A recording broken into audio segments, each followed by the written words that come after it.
रात के लगभग 12 बज रहे थे। शकुन की आंखों से नींद गायब थी। कुछ देर तो वह पलंग पर यूं ही लेटी रही, शायद नींद आ जाए। पर नींद तो जैसे रूठ गई थी। पलंग के सामने की दीवार पर लगी बड़ी सी घड़ी की सुइयां अपनी दूरी पर घूम रही थी, धीरे धीरे।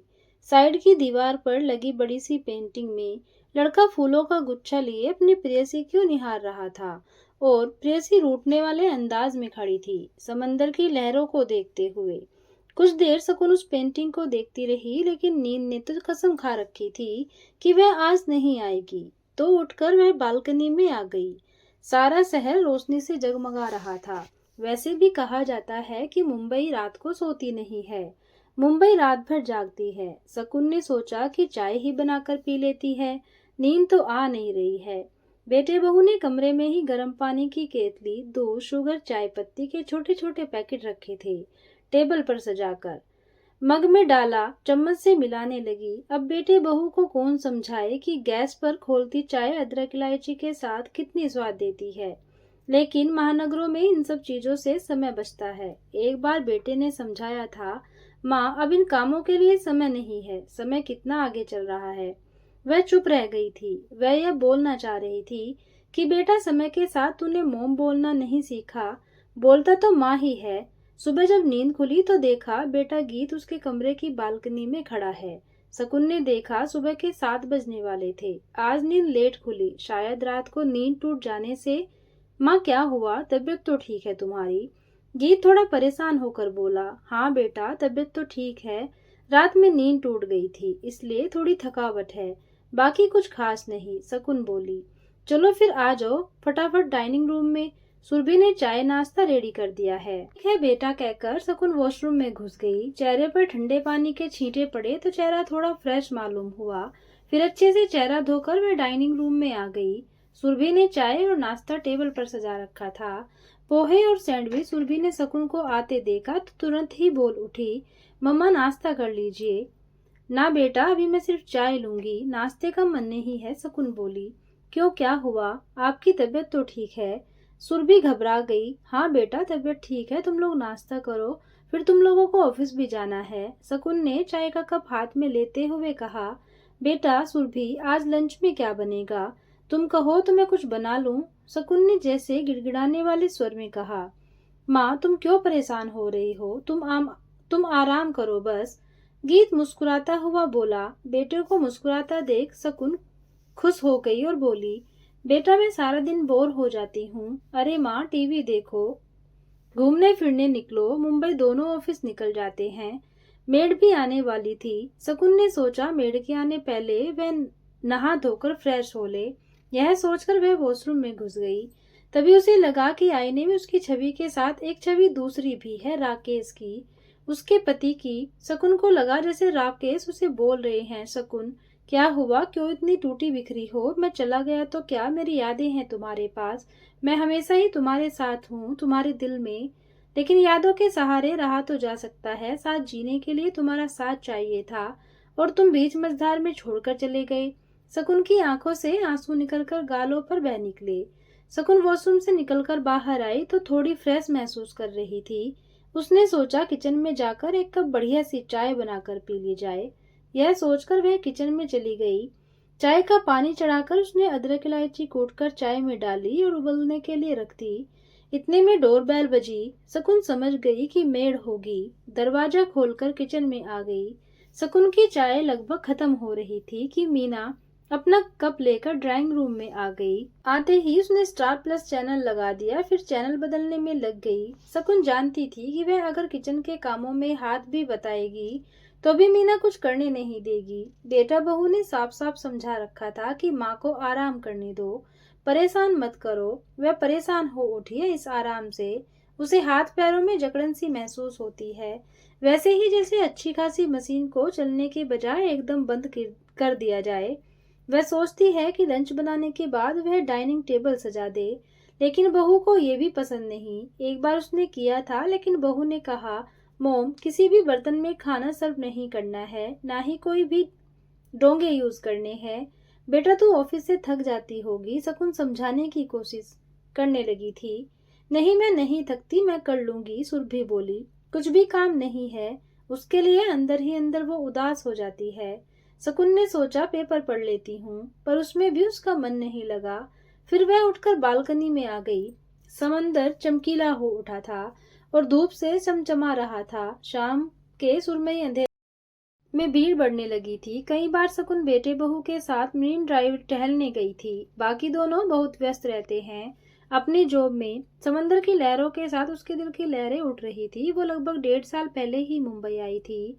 उसके सामने घूमने लगी वह तभी सभी तस्वीरें जिसमें वह अपने पति राकेश के साथ राजेंद्र नगर इंदौर के नजदीक के बड़े से मकान में रहती थी। बेटे गीत का जन्म भी उसी मकान में हुआ था। उसे घर के आंगन में पलता बढ़ता देखकर वह बहुत खुश होती थी। घर उसका उसकी पसंद से ही बना था। जिसमें आंगन उसने बनवाया था, सारे पौधे उसी की पसंद के थे। उनकी कॉलोनी के सड़क के उस पार दिहाड़ी मजदूर और फैक्ट्री में काम करने वाले लोगों की बस्ती थी। उस बस्ती के बच्चों को शकुन पढ़ाया करती थी, जिससे उसकी शिक्षा का उपयोग भी होता था और मन में एक सुकून भी रहता था। वो वह समाज के लिए कुछ सकारात्मक कर रही है। शकुन के पति राकेश की इंदौर में मोबाइल की बड़ी सी शॉप थी। रुपए पैसे की कोई कमी नहीं थी। रोज सुबह 11 बजे वह शॉप पर जाते थे और रात में लगभग 10 बजे तक घर आते थे। 2 वर्कर भी थे शॉप पर। जब भी मौका मिलता नन्हे गीत को लेकर दोनों लॉन्ग ड्राइव पर निकल जाते थे। देखते देखते कब गीत बड़ा हो गया पता ही नहीं चला। कहते हैं कि सुख के दिन पंख लगाकर उड़ जाते हैं और दुख की एक रात भी भारी लगती है पहाड़ जैसी। गीत ने इंदौर के ही प्रसिद्ध कॉलेज से सिविल इंजीनियरिंग किया था और मुंबई की एक अच्छी कंपनी में उसे जॉब भी मिल गई थी। जबकि राकेश चाहते थे कि गीत मोबाइल शॉप पर उनके साथ काम करे, जो गीत को पसंद नहीं था। राकेश ने भी कोई आपत्ति नहीं जताई। उसे तो बस गीत की इच्छा और खुशियों का ध्यान रखना था। गीत ने जॉब लगने के लगभग 7 महीने बाद ही उसी कंपनी में काम करने वाली सुरभि को पसंद कर लिया था। राकेश ने बड़े ही धूमधाम से शादी भी करवा दी। सुरभि के माता पिता भोपाल के थे।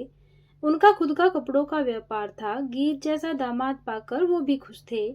सुरभि का एक बड़ा भाई था, उसे भी गीत पसंद आया था। सब कुछ बहुत बढ़िया चल रहा था कि शादी के कुछ दिनों बाद ही गीत सुरभि के साथ मुंबई चला गया। उसकी जो मुंबई में ही थी। जीवन हंसी खुशी से गुजर रहा था। गीत की शादी को कुछ महीने ही हुए थे। शकुन के जीवन में वह मनहूस रात आई थी। एक रात जब राकेश इंदौर से राजेंद्र नगर आ रहे थे तो उनकी कार का एक्सीडेंट हो गया। 4 दिन जीवन और मौत से संघर्ष करने के बाद राकेश ने शकुन को सदा के लिए अकेला छोड़कर इस संसार को अलविदा कह दिया। शकुन के जीवन में दुखों का पहाड़ टूट पड़ा था। लगभग महीने बाद गीत और सुरभि ने इंदौर वाले शॉप किराए पर दे दी थी। राजेंद्र नगर वाले घर में ताला लग गया था। मोम, क्या बालकनी में ही बैठी रहोगी? लंच नहीं करना है क्या? पीछे देखा तो सुरभि, गीत लंच के लिए आ गए हैं। वह उसी समय खड़ी हुई और डाइनिंग रूम में आई। डाइनिंग टेबल सुंदर तरीके से सजी हुई थी। वेजिटेबल रायता, आलू गोभी मटर की सब्जी, परतदार पराठे, मसाला खिचड़ी, मिक्स दाल। गीत और सुरभि ये देख रहे थे कि शकुन अनमनी सी है। माँ, क्या हुआ? आप उदास क्यों हो? गीत ने प्यार से पूछा। खाना खाओ माँ। ये कहकर गीत शकुन के लिए खाने की प्लेट सजाने लगा। शकुन बेटे का प्यार देखकर ममता से भर उठी और बोली, बेटा, अब तुम लोग भी खाओ, फिर तुम लोग ऑफिस भी जाओगे। शकुन ने खाना शुरू किया। खाने के बाद फ्रूट कस्टर्ड मीना कटोरिया में सजा कर ले आई। इसके बाद वो दोपहर के झूठे बर्तनों को साफ करने में लग गई। सुरभि और गीत ऑफिस जा चुके थे।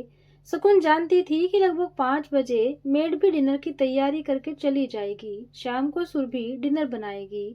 उसने कहा भी कई बार कि डिनर वह बना लेगी, लेकिन फिर भी सुरभि पसंद नहीं करती थी कि मोम कोई काम करे। वो कहती थी किचन में हर एक चीज उसकी पसंद की है। हर बर्तन, क्रोकरी सजी हुई चाहिए। थोड़ा भी डिस्टर्ब करना उसे पसंद नहीं आता। वह चाहती है कि सब कुछ वही करे। उसे किचन में बिखराव पसंद नहीं था। सजा सजाया खूबसूरत किचन वो पसंद करती है। इतना साफ कि मानो यूज ही न हुआ हो। लंच के बाद वह अपने रूम में आ गई थी। आराम के लिए मोबाइल हाथ में लिया। उसने सोचा कुछ पुराने गीत सुन लेती हूँ। ईयरफोन लगाकर पुराने गीत राकेश को भी पसंद थे। दोनों जब लॉन्ग ड्राइव पर जाते थे पुराने गीत ही सुनते थे। तुम ही मेरी मंजिल, तुम ही मेरी पूजा, तुम ही देवता हो। यह गीत बहुत पसंद था, शकुन को भी और राकेश को भी। आज शकुन ने कई बार गीत सुना और उसकी आंखों से आंसू बहकर तकिया भिगोने लगे। फिर ईयरफोन निकालकर उसने आंख बंद कर ली और सोने की कोशिश करने लगी। जब उसकी आंखें खुली तो सिर भारी भारी सा लग रहा था। मोबाइल देखा तो शाम के 5:30 बज रहे थे, मतलब वह 2.5 घंटे सोती रही। चाय बनाने के इरादे से उसने केतली में पानी गर्म किया। चाय का कप लेकर वह बालकनी में आ गई। शाम हल्की हल्की सुरमई होने लगी थी। शकुन सोच रही थी कि इतनी मानसिक उथल पुथल के बीच खुद को मजबूत बनाए रखना बहुत कठिन है। इतने में शकुन का मोबाइल बज उठा। देखा तो बेटे गीत का फोन था। हाँ बेटा, शकुन बोली। माँ, मैं डिनर की तैयारी करके गई क्या? हाँ बेटा, करके गई होगी, शकुन बोली। तो ऐसा करो माँ, हम आज यहाँ के फेमस रेस्टोरेंट से खाना लेकर आ रहे हैं, वो सब फ्रिज में रख दो। उसके बाद गीत का फोन कट गया। ठीक है बेटा कहकर शकुन चुप हो गई। फिर चाय का कप लेकर किचन में सिंक में रखने के लिए गई तो देखा मेड ने डिनर के लिए सब्जी काट रखी थी, आटा लगा रखा था। वो सब फ्रिज में रखकर वह फिर बालकनी में आ गई। लगभग 7:30 बजे गीत सुरभि दोनों आ गए थे, हाथों में खाने के पैकेट लिए। शकुन पैकेट के हाथों में लिए डाइनिंग टेबल पर रखकर बोली, बेटा तुम दोनों फ्रेश हो लो, मैं खाना लगा देती हूँ। ये कहती हुई किचन में जाने लगी। नहीं नहीं माँ, आप बैठो, मैं लगा दूंगी, सुरभि बोली। तू थकी है, ऑफिस से आई है, बहू को प्यार से देखते हुए शकुन ने कहा। आप रहने दो माँ, आप परेशान न हो, प्यार से कहकर सुरभि चेंज करने अपने रूम में चली गई। शकुन के भीतर कहीं कुछ टूट सा रहा था। क्या उसे सलीका नहीं टेबल सजाने का? क्या वो पहली बार टेबल सजा रही है? राकेश के फ्रेंड फैमिली सहित घर पर आते थे, खाने की तारीफ तो करते थे, साथ ही साथ टेबल की सजावट की तारीफ भी करते थे। क्या वे भूल गई है सब 1.5 साल में? इतने में सुरभि चेंज करके आ गई थी। गीत भी आ गया था। इतने में गीत के मोबाइल पर उसके ऑफिस से फोन आया और वह उठकर बालकनी में बात करने चला गया। सुरभि खाने के पैकेट खोलकर टेबल पर सजाने में लगी थी, साथ ही साथ बात भी करती जा रही थी। मोम, यह मेरा फ्लैट है, मेरा सपना था कि मेरे घर को मैं ही सजाऊं संवारूं, एक एक चीज मेरी पसंद की हो, हर रूम में मेरी पसंद का सामान और सजावट हो। आपने गीत और मेरे लिए बहुत कुछ किया है, घर के लिए हमेशा खटती रहती हो। अब आप आराम करो, सिर्फ आराम। शकुन के होठों पर एक फीकी मुस्कान आकर चली गई। वह सोचने लगी, उसकी उम्र कुल 52 साल की है। 52 साल इतने अधिक भी नहीं होते कि दिन भर आराम ही आराम करती रहे। सरकार भी नौकरी से रिटायर नहीं करती, 8-10 घंटे काम लेती है, फिर वह क्यों इतना आराम करे? उसकी हॉबी, उसकी खुशियां क्या राकेश के साथ ही मर गई?